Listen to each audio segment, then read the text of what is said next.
أكبر. الله أكبر.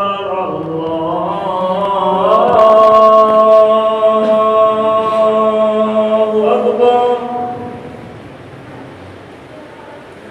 أشهد أن لا إله إلا الله.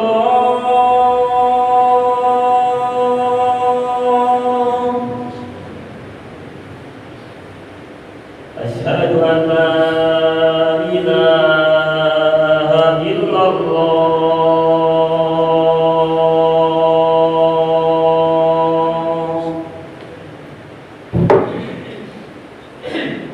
أشهد أن محمدا رسول الله.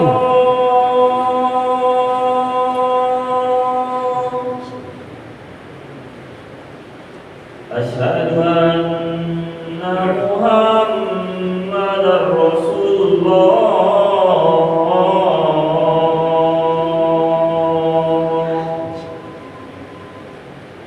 حي على الصلاة.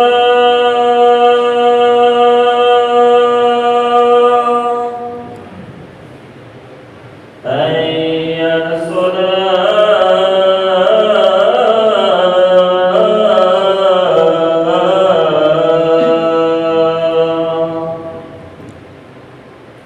حي على الفلاح.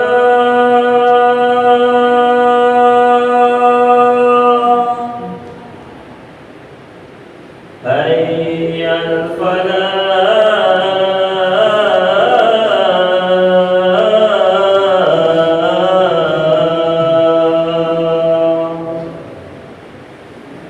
الله أكبر. الله أكبر. لا إله إلا الله.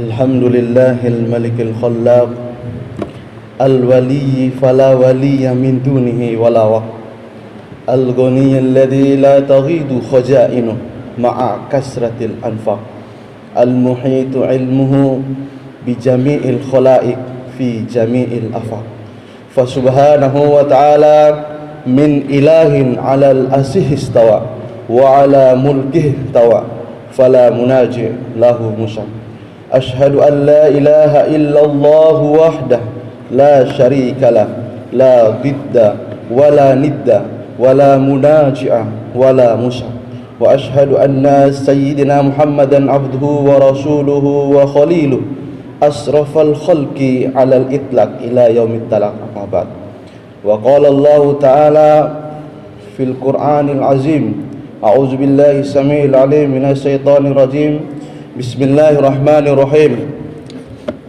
يا أيها الناس اتقوا ربكم الذي خلقكم من نفس واحدة وخلق منها زوجها وبث منهما رجالا كثيرا ونساء واتقوا الله الذي تساءلون به والأرحام إن الله كان عليكم رقيبا يا أيها الذين آمنوا اتقوا الله حق تقاته ولا تموتن إلا وأنتم مسلمون يا أيها الذين آمنوا اتقوا الله وقولوا قولا سديدا يصلح لكم أعمالكم ويغفر لكم ذنوبكم ومن يطع الله ورسوله فقد فاز فوزا عظيما وقال النبي صلى الله عليه وسلم من صام رمضان إيمانا واحتسابا غفر له ما تقدم من ذنبه وقال أيضا من قام رمضان إيمانا واحتسابا غفر له ما تقدم من ذنبه Sadaqallahul azim wa sadaqan Nabi sallallahu alaihi wasallam. Sidang jemaah Jumat yang sama-sama dimuliakan Allah Subhanahu wa taala. Pertama-tama marilah kita tiada bosan-bosannya memanjatkan puji syukur kehadirat Allah Subhanahu wa taala. Dari semua nikmat yang Allah berikan, dari segala anugerah yang Allah berikan kepada kita, Allah tidak pernah bosan, Allah tidak pernah diam dan selalu memberikan nikmat-nikmat tersebut, terutama nikmat iman dan nikmat Islam, nikmat kesempatan sehingga kita bisa bertemu lagi dengan bulan suci ini, yaitu bulan Ramadan. Salawat dan salam kita aturkan kepada baginda Nabi Muhammad sallallahu alaihi wasallam, manusia terbaik yang pernah Allah ciptakan di muka bumi ini, dan tidak akan ada duanya lagi sampai di yaumil kiamah. Dan kita senantiasa berselawat kepadanya dan kepada keluarganya, para sahabat dan para pengikut beliau hingga akhir zaman. Dan mudah-mudahan kita termasuk dari pengikut setia dari baginda Nabi Muhammad sallallahu alaihi wasallam. Amin ya rabbal alamin. Sidang jemaah Jumat yang dimuliakan Allah Subhanahu wa taala. Alhamdulillah, kita pada tahun ini bertemu kembali dengan bulan Ramadan, di mana ada keluarga kita, saudara kita, teman-teman kita yang dulu bertemu dengan bulan Ramadan tahun yang lalu, tapi tahun ini sudah tidak ada lagi.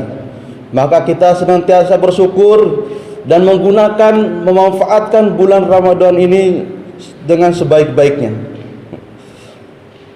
dalam rangka kita menjalankan puasa yang diwajibkan kepada kita.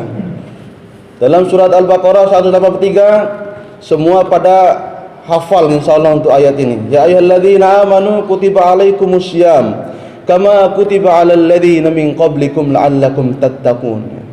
Wahai orang-orang beriman, diwajibkan kalian untuk berpuasa sebagaimana diwajibkan atas orang-orang sebelum kalian. La'allakum tattaqun, mudah-mudahan kalian menjadi orang-orang bertakwa. Tujuan kenapa Allah memaksa kita berpuasa sederhana saja, yaitu agar menjadi orang-orang yang bertakwa. Buat apa Allah ini maksain kita untuk berpuasa, disuruh lapar-lapar selama sebulan? Buat apa? Dalam rangka menjadi orang bertakwa. Dan untuk orang bertakwa, apa manfaatnya bagi kita? Seperti yang pertama adalah manfaatnya kita akan mendapatkan surga. Dalam surat Al-Imran 133, wasari'u ila maghfiratin min rabbikum wa jannatin arduha samawati wal ard uiddat lil muttaqin. Surga untuk bagi kalian, bagi orang-orang yang bertakwa. Siapa orang-orang bertakwa? Alladzina yunfikuna fis sarra'i wad dharra wal kaziminal ghaidha wal 'afina 'anil nas wallahu yuhibbul muhsinin. Yaitu orang bertakwa itu alladzina yunfikuna fis sarra'i wad dharra, yaitu senantiasa berinfak dalam keadaan senang maupun dalam keadaan susah. Jadi kita di bulan Ramadan ini kita manfaatkan itu, baik kita dalam keadaan lagi susah-susah maupun dalam keadaan senang, kita berinfak, bersedekah. Wal kaziminal ghaid, yaitu orang senantiasa menahan amarahnya. Jadi kalau pengen jadi orang bertakwa, kita senantiasa berinfak. Kemudian yang kedua, menahan amarah kita, tahan. Kata Nabi SAW, kalau seandainya kalian diajak berkelahi di bulan puasa, katakan ini shaimun, sesungguhnya saya berpuasa, bahagia, senang berpuasa. Kemudian wal afina 'anil nas, dan senantiasa dia memaafkan manusia. Senantiasa dia memaafkan manusia. Inilah ciri-ciri orang bertakwa. Dalam Al-Baqarah ayat 1 juga, alif lam mim dzalikal kitabul la raiba fihi hudal lil muttaqin alladzina yu'minuna bil ghaibi wa yuqimunas shalah wa mimma razaqnahum yunfikun. Disebutkan lagi di sana, orang-orang bertakwa itu alladzina yu'minuna bil ghaib, yaitu orang-orang beriman kepada hal-hal yang gaib. Kemudian yang kedua, yuqimunas shalat, yaitu menyempurnakan salatnya. Kemudian wa mimma razaqnahum yunfikun, sekali lagi mengeluarkan, berinfak di jalan Allah Subhanahu wa taala, apa-apa yang dirizkikan. Itu adalah orang-orang yang bertakwa. Kemudian itulah orang-orang yang bertakwa dihadiahkan surga bagi Allah Subhanahu wa taala di akhirat. Kemudian apalagi dalam surat Al-Hujurat ayat 13 dikatakan di sana, ya ayuhan nas inna khalaqnakum min dzakarin wa unsa wa ja'alnakum syu'uban wa qabaila lita'arafu inna akramakum 'indallahi atqakum. Terakhir di ayat itu dikatakan inna akramakum, yang paling mulia di antara kalian adalah yang di sisi Allah Subhanahu wa taala adalah yang paling bertakwa di antara kalian. Inilah tujuan kita berpuasa, agar kita mendapatkan tempat yang mulia di sisi Allah Subhanahu wa taala. Kemudian di dunianya dalam surat At-Talaq ayat 2 sampai 3, wa may yattaqillah yaj'al lahu makhraja wa yarzuquhu min haitsu la yahtasib. Barang siapa yang bertakwa kepada Allah Subhanahu wa taala, maka dia akan berikan jalan keluar dan akan diberikan rizki ya dari arah yang tidak diduga-duga.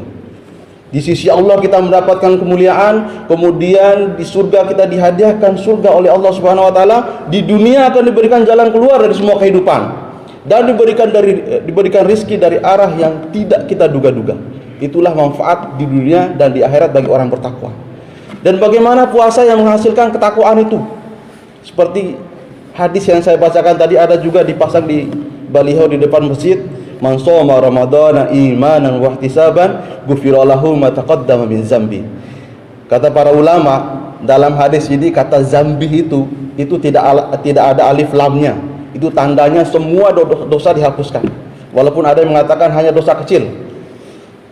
Semua, tapi karena masih umum zambi tidak ada kata alif lamnya, maka itu fungsinya semua dosa kecil maupun dosa besar. Ibnu Muslim mengatakan bahwa itu semua dihapus dengan puasa. Syaratnya apa? 2. Langsung dalam hadis ini syaratnya 2 kalau mau diampuni semua dosa-dosa yang telah lalu, yaitu imanan wa ihtisaban, dengan iman dan ihtisab. Kata para ulama, kata-kata ihtisab itu maksudnya kita menjalankan puasa ini bahagia banget. Bahagianya itu menggebu-gebu gitu ya, bahagia. Kayak orang itu ketika laki-laki melamar seorang perempuan, kemudian diterima oleh perempuan lamarannya untuk menikah. Itu bahagianya tidak bisa dinilai dengan harta seberapapun. Itu namanya bahagia ihtisab. Jadi kita syaratnya ini ihtisab. Kalau seandainya kita puasa ini dalam rangka menunggu waktu buka, kapan ini waktu bukanya? Lama sekali kita buka ini. Oh, baru azan zuhur. Oh, baru azan asar. Lama sekali. Apalagi di akhir-akhir mau dekat-dekat buka puasa. Itu 1 menit seakan-akan 1 jam. Kita nunggu itu. Jadi bukan itu maksudnya ihtisab. Kita bahagia melaksanakan puasa ini dengan cara berbahagia melakukan amal-amal kebaikan, termasuk membaca Al-Quran. Kita bahagia di bulan Ramadan ini kita baca Al-Quran sebanyak-banyaknya. Bila perlu minimal sekali dalam sebulan ini kita khatam Al-Quran. Kemudian bahagia kita melaksanakan sedekah, bahagia melaksanakan perintah apapun di bulan Ramadan ini, bahagia banget ya. Karena memang kata Imam Ibnu Hajar Al-Asqalani ketika mensarah hadis ini, maksudnya bahagia di sini saking bahagianya dia sampai rela mengorbankan apapun demi karena rasa bahagia yang tersebut. Rasa syukurnya bisa berpuasa, rasa syukurnya dia dalam keadaan sehat bisa melaksanakan puasa, rasa bahagianya dia melaksanakan apapun perintah-perintah selama di bulan Ramadan ini. Inilah maksud dari kata-kata ihtisab. Begitu juga dalam hadis yang man qama ramadhana imanan wa ihtisaban ghufira lahu ma taqaddama min zambi. Sama redaksi hadisnya, imanan wa ihtisaban, siapa yang melaksanakan salat tarawih berjamaah, salat tarawih di malam di bulan Ramadan ini, maka dia akan mendapatkan ampunan dari dosa-dosa yang telah lalu. Sama hadisnya itu imanan wa ihtisaban, itu dengan cara bahagia. Jadi kita salat tarawih dengan ihtisab, dengan kebahagiaan yang luar biasa. Jangan ngomelin imam yang lagi baca ayat-ayat panjang sekali imam ini baca ayatnya nih. Kapan selesainya tarawih ini? Kapan selesainya tarawih ini? Sudah capek saya. Itu namanya tidak ihtisab, tidak bahagia menjalankan itu. Jadi syarat orang-orang yang mendapatkan ampunan dari Allah Subhanahu wa taala baik dengan puasanya maupun dengan sholat tarawihnya itu ada dengan cara iman dan ihtisab. Itu bahagia sekali. Ibarat seorang kayak perempuan diberikan hadiah emas 100 kg. Begitu bahagianya menerima itu. Jadi kita berbahagia melaksanakan perintah puasa, kemudian bahagia melaksanakan perintah sholat tarawih di malam bulan Ramadan. Kita laksanakan dengan bahagia, dengan penuh semangat luar biasa. Kita pakai baju-baju yang bagus, kemudian kita pakai wangi-wangian, datang ke masjid dengan senyum luar biasa, dengan kebahagiaan. Karena kita Ramadan ini, bapak-bapak, bahwa Ramadan ini adalah hadiah dari Allah Subhanahu wa taala untuk umat Nabi Muhammad. Karena umat Nabi Muhammad itu cuma punya 2 ciri ya. 2 ciri ini yang tidak didapatkan oleh orang sebelumnya. Yang pertama, umat Nabi Muhammad ini umurnya pendek. Kalau umat zaman-zaman dulu bisa ribuan tahun, bisa ratusan tahun umurnya, maka dia pahalanya biasa-biasa saja sesuai dengan amal hari itu saja. Tapi kalau untuk umat Nabi Muhammad sedikit saja umurnya pendek bisa berlipat-lipat ganda, apalagi di bulan Ramadan ini dia kasih hadiah khusus oleh Allah Subhanahu wa taala. Kemudian yang kedua, ciri umat Nabi Muhammad adalah umat Nabi Muhammad ini adalah umat yang abot, umat yang pemalas. Maka dikasih amalan sedikit tapi hadiahnya pahalanya luar biasa. Pahalanya luar biasa. Maka dikasih bulan Ramadan yang khusus, bisa mengalahkan umur-umur panjang umat terdahulu. Laksanakan cuma sebulan saja itu bisa menghasilkan pahala yang melebihi orang-orang di zaman dahulu. Kalau apalagi ketemu dengan Lailatul Qadar di bulan Ramadan ini, kita bersemangat untuk dapatkan Lailatul Qadar karena di sana khairum min alfi syahrin dikatakan. Kalau dibulankan itu 83 tahun. Satu amalan di sana itu sama kita kerjakan sebanyak 80 tahun. Satu rakaat berarti satu rakaat selama 83 tahun kita mengerjakan amalan tersebut. Begitu juga sedekah, begitu juga pahala baca Al-Quran dan sebagainya. Jangan sampai kita sia-siakan bulan Ramadan ini, mumpung baru seminggu, belum sampai seminggu kita berpuasa. Ini hari ke-7-nya, kita perbaiki niat kita, kita perbaiki semangat ibadah kita perbaiki semangat puasa kita, agar benar-benar siapa tahu ini adalah Ramadan terakhir kita tidak akan ketemu lagi dengan Ramadan setelahnya. Karena begitu banyak orang menyia-nyiakan bulan Ramadan. Besok saja dah kita perbaiki, kalau sudah tua tahu-taunya besok sudah meninggal dunia, sudah nggak ketemu lagi dengan bulan Ramadan. Ini para ulama, orang-orang salaf dulu menunggu bulan Ramadan 6 bulan sebelum Ramadan. Mereka senantiasa berdoa kepada Allah Subhanahu wa taala untuk bertemu dengan bulan Ramadan. Karena mereka tahu begitu banyak pahala, begitu mudahnya ampunan Allah Subhanahu wa taala ketika bulan Ramadan itu datang. 6 bulan. Setelah itu 6 bulan kemudian mereka selalu berdoa. Habis salat, habis mereka berdoa, Allahumma taqabbal minna salatana wa siyamana wa ruku'ana wa sujudana, dan seterusnya. Mereka senantiasa berdoa selama 6 bulan ke depan setelah bulan puasa ini agar mereka diterima puasa selama bulan Ramadan. Setelah itu aja waktu mereka, orang-orang dahulu itu senantiasa berdoa menunggu Ramadan, kemudian senantiasa berdoa agar diterima pahala puasa, pahala amal solehnya selama bulan Ramadan. Jadi kita jangan sia-siakan. Mudah-mudahan kita semua senantiasa bersemangat untuk bulan Ramadan ini. Tidak ada yang sia-sia. Khatamkan Al-Quran, banyak-banyak bersedekah, banyak-banyak berinfak, banyak-banyak bersedekah. Ini lagi bulan Ramadan, infak sana sini di masjid, di mana kasih makan orang-orang berpuasa. Kita jangan lalai, karena kebanyakan orang yang tidak mau bersedekah di waktu hidupnya, itu waktu ketika meninggal dunia akan pengen kembali dunia, seperti dalam surat Al-Munafikun ayat 10 itu. Dikatakan di sana dia akan meminta agar dikembalikan, dikasih waktu sebentar saja untuk bersedekah. Wa anfiqu mimma razaqnakum min qabli an ya'tiya ahadakumul maut wa yaqulu rabbi laula akhartani ila ajalin qarib fa asaddaqu. Dia katakan di sana, ya Allah, berikanlah waktu sebentar saja agar saya bisa melakukan sedekah sebelum engkau mencabut nyawa saya. Itu ketika sakaratul maut. Pengen sedekah. Kenapa orang meninggal itu pengen sedekah? Karena sedekah, amalan sedekah yang paling mudah dikerjakan. Dalam hitungan detik pun kita sudah bisa melakukan amalan ini. Kalau puasa butuh waktu, kalau zakat, kalau sholat butuh waktu, kalau haji butuh waktu. Tapi untuk sedekah kita cukup mengatakan saya sedekahkan ini untuk itu, selesai urusan. Jadi sudah selesai sedekah kita. Maka ini yang pengen dilakukan oleh orang ketika didatangin malaikat maut. Jangan sampai ketika itu kita pengen sedekah ini itu. Manfaatkan barang-barang di rumah, kalau nggak dipakai kasih. Barang-barang kalau ada uang kasih ke orang. Apalagi Nabi SAW itu azwadu minal khair min rihil mursalah. Ketika bulan Ramadan ini kata para sahabat, dikatakan bahwa Nabi itu paling dermawan, bahkan kedermawanannya lebih dermawan daripada angin yang berhembus. Demikian yang bisa saya sampaikan. Barakallahu li wa lakum fil Qur'anil azim wa nafa'ani wa iyyakum bima fihi minal ayati wa dzikril hakim wa taqabbala minni wa minkum tilawatahu innahu huwal ghafurur rahim.